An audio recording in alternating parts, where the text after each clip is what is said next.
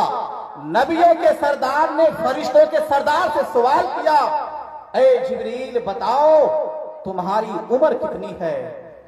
تو حضرت جبریل نے کہا، یا رسول اللہ میری عمر کتنی ہے مجھے اس کا اندازہ نہیں، مجھے اس کی نالج نہیں ہے، مجھے اس کا علم نہیں ہے کہ میری عمر کتنی ہے. ہاں یا رسول اللہ اتنا جانتا ہوں کہ چوتھے حجاب میں، چوتھے آسمان میں ایک ستارہ، ایک اسٹار ایک بار چمکتا ہے تو دوبارہ وہ 70,000 سال کے بعد چمکتا ہے. یا رسول اللہ چوتھے حجاب میں ایک ستارہ ایک بار چمکتا ہے، دوبارہ چمکنے کے لیے ان کو 70 سال کا لمبا انترال لگتا ہے. میں نے اس ستارے کو 72,000 مرتبہ چمکتے ہوئے دیکھا ہے. اس سے میری عمر کا اندازہ لگائیں. اتنا عرض کرنا تھا، آمنہ کے لال مصطفیٰ کریم مسکرائے اور ارشاد فرمانے لگے، اے جبرائیل مجھے میرے رب کی عزت و جلال کی قسم وہ ستارہ میں ہی ہوں، اس سے میری عمر کا اندازہ لگاؤ. تو پیارے اب بتاؤ کہ اللہ کے نبی صلی اللہ علیہ وسلم کے نور کو اللہ نے سب سے پہلے پیدا فرمایا. اب سب سے پہلے جب پیدا کیا تو اخیر میں لایا، کیوں؟ اس لیے کہ نبی کی شان بتانی تھی، ان کی عظمت بتانی تھی. اللہ نے نبی کے چہرے میں وہ جمال عطا کیا تھا، نبی کے چہرے میں وہ نور عطا کیا تھا کہ میرے آقا اگر کسی اندھیرے روم میں، کالی کوٹری میں اگر چلا جائے تو نبی کے چہرے کا جمال کا یہ عالم تھا کہ وہ روم، وہ حجرہ جو ہے رونق ہو جاتا، وہ اجالوں سے بھر جاتا، وہاں روشنی پھیلتی. خود ام المؤمنین حضرت عائشہ بنت صدیقہ رضی اللہ تعالی عنہا فرماتی ہے کہ ایک مرتبہ میں اپنے حجرے میں کپڑا سی رہی تھی. ہم مومنوں کی ماں سیدہ عائشہ رضی اللہ تعالی عنہا فرماتی ہیں کہ کپڑا سی رہی تھی، کپڑا سیتے سیتے میری سوئی گر گئی، گم ہو گئی. بہت تلاش کرنے کے بعد بھی میری سوئی نہ ملی. اتنے میں اللہ کے نبی مصطفیٰ کریم میرے حجرے میں تشریف لائے. فدخل رسول اللہ صلی اللہ تعالی علیہ وسلم فَتَبْيَضَتِ الْعِبْرَةُ بِشُعَاعِ نُورِ وَجْهِهِ. تو اللہ کے نبی مصطفیٰ کریم کے چہرے و دعا سے ایسا نور پھوٹا. مومنوں کی ماں سیدہ عائشہ فرماتی ہے وہ سوئی جو گم ہو گئی تھی، جس کو بہت تلاش کر رہی تھی، جو نہیں مل رہی تھی، جب آمنہ کا لال مصطفیٰ کریم میرے حجرے میں آئے تو نبی کے چہرے سے ایسا نور پھوٹا ہے، ایسی شعائیں پھوٹی ہے، ایسی روشنی پھیلی ہے کہ میری گمی ہوئی سوئی مل گئی. میرے امام فرماتے ہیں کہ سوزنیں گمشدہ ملتی ہے تبسم سے تیرے. یا رسول اللہ سوزنیں گمشدہ ملتی ہے تبسم سے تیرے، شام کو صبح بناتا ہے اجالا تیرا. یہ نبی کا چہرہ ہے، یہ نبی کا جمال ہے. اللہ نے میرے نبی کو کیسے پیدا فرمایا؟